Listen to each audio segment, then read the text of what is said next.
Hey, so good morning. That's my kiln, and it's running that glaze firing. Now it's finished with that glaze firing. I did a bunch of cups. If you follow me as a potter, hey, why don't you bring your toy in, you big dummy? Those are my big dumb dogs. Anyway, so if you've been following me at all, you know I've been working my little butt off trying to get some stuff done so I can get some new cups out to you folks. I have a couple of commissions that are in there, and I'm just gearing up again as a potter. I wanted to talk this morning about like my day yesterday.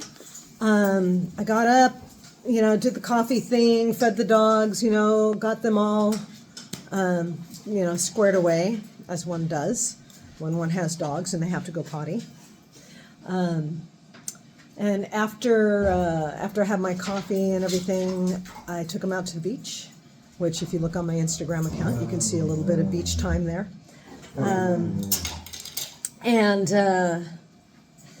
It was a really beautiful morning. It was gorgeous. It was a gorgeous morning, and the tide was out, so we got to walk way out and got one of them to go chase the ball, and the other dog chased the dog that chased the ball. And it was really just a pretty day. I went out, I ran some errands, dropped a box of muffins off at my accountant's place, and let's see, what else did I do yesterday? Oh, that's right.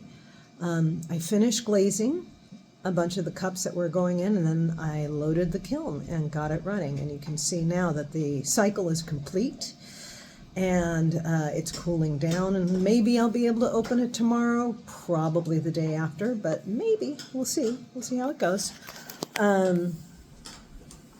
But I was thinking about my little tiny life, right? I mean, I'm not a terribly important person, and I'm not saying that to be self-effacing. I'm just really not a very important person.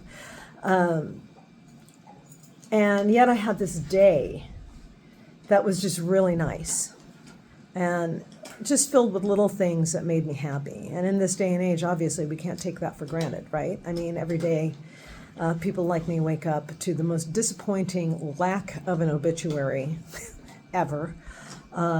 Actually, a slew of obituaries. But I was thinking about this yesterday as I got the unverified reports, and I want to stress unverified reports, that Saturday night we almost got into dropping nukes on Iran because there's someone with the self-control of a toddler in charge of the nuclear codes, because that makes sense, right? Let's have somebody who's very, very likely got frontotemporal dementia and is experiencing a narcissistic collapse and breakdown because things aren't going his way. Let's keep him in office because that makes a lot of sense. Sarcasm aside, I am Gen X and we speak fluent sarcasm. Sarcasm aside, I couldn't help but think about what I know of this person's life. That the verifiable details of his life are not happy, right? He's not a nice man. He never has been a nice man since he was younger. His dearly departed father did not raise him to be a decent human being. Before he got into the presidency, he was a monster, a human monster. And I'm always reminded, when I say human monster, I'm always reminded of The Shining by Stephen King. This human place makes inhuman monsters. And I mean, I feel like he fits that bill tremendously. And I think about my tiny little life and my tiny little day that I had yesterday that was a good day. And I think about, these idiots. Hello, idiot. These two idiots. And what a nice day we had together yesterday. And I think that the man in office has never had just simple, innocent days like that. He's never had somebody who really genuinely cares for him. And I think at this stage of his life, he's really pissed about it. This is just speculation on my part, of course, but I think he's just really, really angry about it. And, just being able to walk on the beach with somebody you care about. He's never had dogs, to my knowledge. Just the simple innocence of a dog's love is not something that's in his experience. And if it was, he probably tortured them. Because he's just not a nice man. He's objectively not a nice person. This is a man who has such a twisted morality, lack of morality, whatever you want to call it, that he's had multiple accusations of rape. He is an adjudicated rapist, as is evidenced by the E. Jean Carroll case. And regardless of what MAGA may say about it, because they wouldn't believe he raped anybody if he did it on live TV. This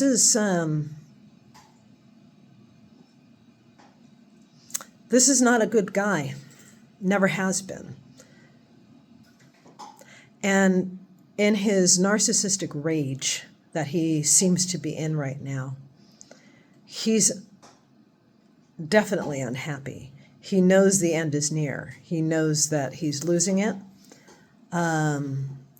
Although I don't know how much he knows that even anymore. I think he really knew he was starting to lose his mind 4 or 5 years ago, and thus upped his cruelty. But he's so angry, I think. My idea is that he's so angry, he wants to take that away from everyone. And by that I mean happy little days. I watched a video about dogs and their new friends that they bring in, and little video clips one after the other of a dog barging in and bringing a deer with him, a baby deer, just following him, which was adorable. Another one where this dog brought a baby raccoon. Another one where this dog was outside and he jumped up on the windowsill, and then right next to him was a baby bear that jumped up to look too.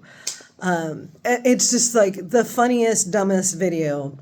Cat videos, great, and it's nice to have that stuff mixed in with the horror and abject terror that thinking people are feeling right now. Because somehow it seems to me like MAGA thinks that if he drops nukes on Iran, that everybody that's not in Iran is going to be just ducky and just fine.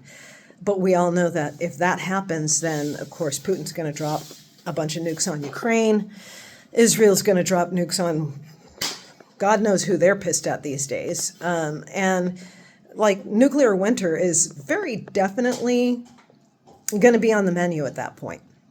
If bunches and bunches and bunches of people start dropping nukes left, right, and center, because, of course, there's the, what is it, the Gulf Stream? What do they call that? Not the Gulf Stream, but, the air. It will carry around the world, okay? The ashes, the particulates, nuclear fallout, all that stuff is going to go all the way around the world eventually, because that's kind of how this works, And yeah, that's worst case scenario. But sane people understand that you don't leave a guy like this in power. Trump does not care about our tiny little lives that we have. They don't care that, he doesn't care that I've got this adorable little grandnephew. I'm a great aunt. I guess he's my great nephew. And he's, 7 months old, something like that. They don't care. This whole administration doesn't care that you have children or grandchildren, or a hobby, that you like LARPing, that you like to go to Comic-Con, that you like to walk your dogs through the woods, that you like ice skating on the weekends and you like playing pool with your friends, you like to go hiking, or any of those things, any of those regular everyday things, because most of these people have never done that one day in their lives. This is why it is deeply important that all of us stay up on politely but firmly harassing our Congress people, especially the GOP members who are covering all of this up for Trump, and our Senate, and hell, even, writing letters, not that it'll help, but writing letters to the Supreme Court, who are largely responsible for this, to especially writing to our state attorneys, who are the ones, the AGs, who are the ones who verify election results. Because it's not just your congressperson that's problematic. It's the fact that MAGA and the GOP have been putting in state AGs. Because if the election doesn't go the way they want it, they just won't certify it. And that, my friend, is not acceptable. That is not how America does things. And these people need to be reminded that there are far, far more of us than there are of these rich assholes who could give a shit about us. You know, they're talking about AI replacing hundreds of millions of jobs. What are we supposed to do to pay rent and buy food after that? What are we supposed to do? They don't know and they don't care. It doesn't matter to them. We could starve to death for all they care. We can afford this war in Iran, and we can afford to put effing Donald Trump on frickin' everything, on everything. Mount Rushmore, are you kidding me?